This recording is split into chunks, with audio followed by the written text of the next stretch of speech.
इस दुनिया में आने का आपका कोई उद्देश्य है या फिर ऐसे ही बिना किसी वजह के इस धरती पर भेज दिए गए हैं? ये बात तो सत्य है कि इस दुनिया में कोई भी घटना बिना किसी वजह के नहीं होती। जो भी होता है उसका कोई ना कोई उद्देश्य जरूर होता है। जब प्रत्येक घटना का कोई ना कोई उद्देश्य जरूर होता है तो आपके इस दुनिया में आने के पीछे भी कोई ना कोई उद्देश्य जरूर होगा। क्या आपने अपने इस उद्देश्य के बारे में कभी सोचा है? क्या आप जानना चाहते हैं कि आप इस दुनिया में क्या करने आए हैं? यदि आप जानना चाहते हैं तो इस वीडियो को अंत तक जरूर देखिएगा। इस दुनिया का प्रत्येक व्यक्ति केवल एक ही उद्देश्य और अधिकार के साथ पैदा होता है और वो है अपने जीवन में सफलता प्राप्त करना। हम ऐसा क्या करें जिससे हमें सफलता मिल सके? क्या ऐसा कोई मंत्र है जो हमें सफलता दिला सके? सफलता वो मंजिल नहीं है जिसे पाने के लिए हमारे आसपास के लोग हमसे कहते हैं और अपनी मर्जी को हम पर थोपते हैं, बल्कि सफलता वो मंजिल है जिसे हम खुद पाना चाहते हैं और हम वह पाना चाहते हैं जो हमें अच्छा लगता है। हम उसे पाना चाहते हैं जिसमें हमें सुखद अनुभव होता है। हमारी मंजिल वही है जिसे प्राप्त करने में हमें आनंद का अनुभव हो। अतः आप अपनी मंजिल को किसी दूसरे के बताने से नहीं बल्कि खुद चुनिए। फिर चाहे कोई भी और कितना भी आपका विरोध कर ले, कोई भी परेशानी पैदा कर ले, आप अपनी मंजिल तक पहुंच कर ही रहेंगे। तब आपको कोई रोक नहीं सकता। और अगर बिना मन की सफलता मिल भी गई तो जिंदगी भर खुशी नहीं मिल पाएगी। यदि सफलता को प्राप्त करना है तो अपने मन के सागर में गोता लगाओ और देखो कि आप अपनी जिंदगी में कौन सा रंग भरना चाहते हैं। देखो कि आप अपने आप को किस रूप में देखना चाहते हैं। अपनी इच्छा को, अपने सपने को, अपने मन के आईने को सामने रख कर तो देखो। बिल्कुल साफ नजर आ जाएगा कि आप क्या चाहते हैं। आईना कभी झूठ नहीं बोलता, ना ही कोई शंका पैदा करता है। जो जैसा है बिल्कुल वैसा ही दिखाता है। अपने उद्देश्य को जानो और चल दो अपने मंजिल की ओर जहां सफलता आपका इंतजार कर रही है। आपको सफलता को प्राप्त करने के लिए समझौता नहीं करना है। दूसरों की इच्छाओं को अपने ऊपर नहीं थोपना है। जो आज सफलता के शिखर पर है तो उसका एक ही कारण है कि उसने वो किया जो खुद करना चाहता था। उसने अपने मनपसंद कार्य को अपना कैरियर चुना। अतः यदि सफलता का प्राप्त करना है तो उठो, जागो और चल दो अपनी मनपसंद मंजिल की ओर। और तब तक मत रुको जब तक सफलता प्राप्त ना हो जाए। अपने खुद के सपने को हकीकत बना दो, ना कि दूसरे के थोपे गए सपनों को हकीकत बनाने की कोशिश करो। क्या आप जानते हैं एक सफल और एक असफल व्यक्ति में सबसे बड़ी समानता क्या होती है और सबसे बड़ी असमानता क्या होती है?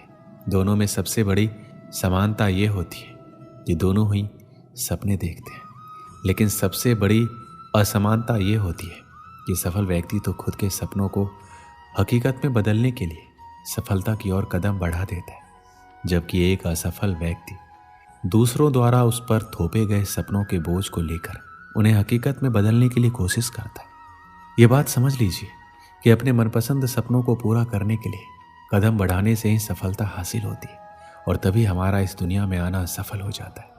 अपने जीवन के उद्देश्य को पहचानो और सफलता प्राप्त करने के अपने अधिकार को प्राप्त कर लो। श्री कृष्ण कहते हैं, जब सूरज अस्त होता है तो दरवाजे हर कोई बंद करता है, लेकिन जब भाग्य का सूरज अस्त होता है तो भी दुनिया के दरवाजे बंद हो जाते हैं। जब कभी ऐसी स्थिति आए तो आप ध्यान रखना कि सभी दरवाजे बंद हो सकते हैं, लेकिन परमात्मा का दरवाजा कभी बंद नहीं होता, वह हमेशा खुला रहता है। अगर वह एक दरवाजा बंद करता भी है तो अनेक दरवाजे खोलता है। उदासी और दुख में डूबा हुआ इंसान बंद दरवाजे की ओर देखता है और भगवान की कृपा के जो दरवाजे खुले हुए हैं उधर नहीं देखता। जब हम भगवान को भूलते हैं और किसी अहंकार में आकर ये सोचते हैं कि मेरी अकल, मेरी शक्ति, मेरा सामर्थ्य और मेरी योग्यता के कारण ही ये सब संभव हुआ है और मैं अपने कार्यों में सफल हुआ हूं, तो ध्यान रखना, घमंड से इंसान भूल सकता है परंतु फल नहीं सकता, क्योंकि परमात्मा को किसी का अहंकार बर्दाश्त नहीं है। जब व्यक्ति ऐसा करता है तभी चोट खाता है। एक बार महाभारत में युधिष्ठिर के एक सवाल के उत्तर में भीष्म पितामह ने कहा मनुष्य से बढ़कर कोई नहीं। आपको ये जानकर आश्चर्य होगा कि 84 लाख योनियों के बाद हमें मनुष्य जीवन मिलता है और संसार के सभी प्राणियों में मनुष्य ही सबसे श्रेष्ठ है। लेकिन इस धरती पर हम दुनियादारी के चक्कर में ऐसे फंस जाते हैं कि हमारी बुद्धि सीमित दायरे में ही सिमट कर रह जाती है। हम सांसारिक सुखों को ही सब कुछ मानकर उसमें लिप्त रहने में ही अपना सौभाग्य और अपने जीवन की सफलता समझते हैं।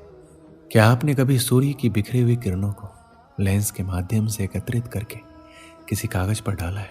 आपने ऐसा जरूर किया होगा और आपने देखा होगा कि जब हम सूर्य की बिखरी हुई किरणों को लेंस के माध्यम से एकत्रित करके उसे किसी कागज पर डालते हैं तो वह कागज जलने लगता है।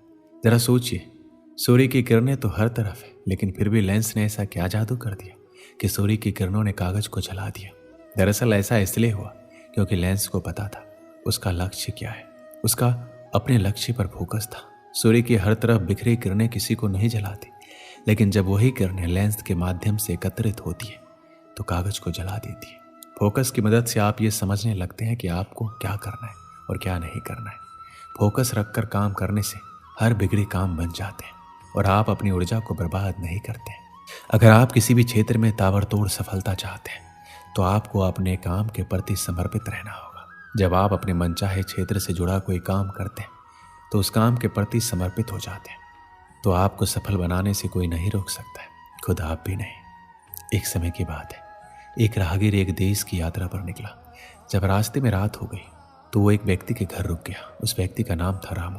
रामू ने उस राहगीर की खूब सेवा की और दूसरे दिन रामू ने राहगीर को उपहार देकर विदा किया। वह राहगीर रामू की सेवा से बहुत खुश हो गया और दुआएं देने लगा कि भगवान रामू को हमेशा खुश रखना और वह हमेशा दिन प्रतिदिन आगे बढ़ता ही रहे। इस बात पर रामू हंसने लगा और राहगीर से रामू बोला, जो है वह भी अब नहीं रहने वाला। इस बात पर राहगीर रामू की तरफ देखता ही रहा और वहां से चला गया। कुछ साल बाद राहगीर रामू के घर आया और देखा सारा धन और सारी संपत्ति सब कुछ चला गया है। रामू एक गांव के बड़े जमींदार के यहाँ नौकरी कर रहा है।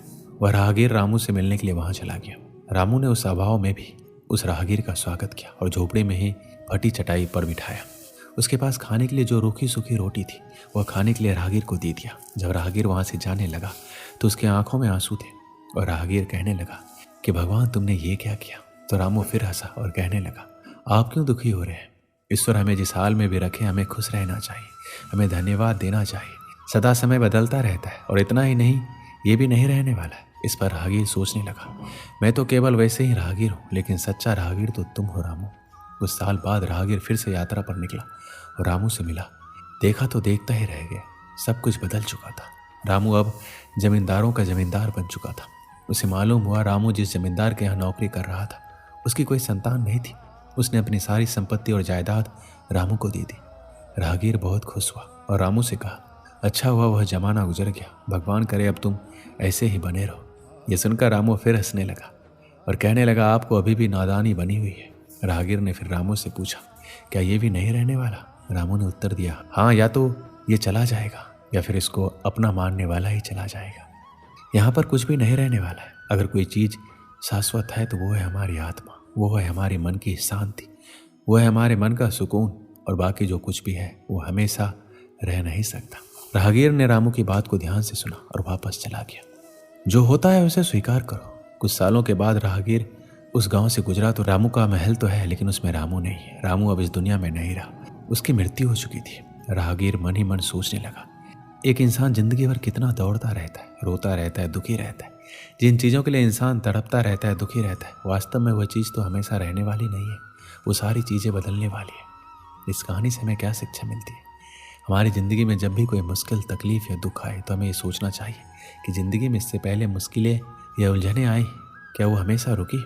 जैसे सारी मुश्किलें आकर चली गई वैसे ये भी चली जाएगी। ये हमेशा रहने वाला नहीं है, इसलिए आपको दुखी में दुख नहीं रहना है, क्योंकि ये हमेशा नहीं रहने वाला, ये भी चला जाएगा। दोस्तों, इस वीडियो में बस इतना ही। मिलते हैं अगली वीडियो में। अपना ख्याल रखिएगा। जय श्री कृष्ण।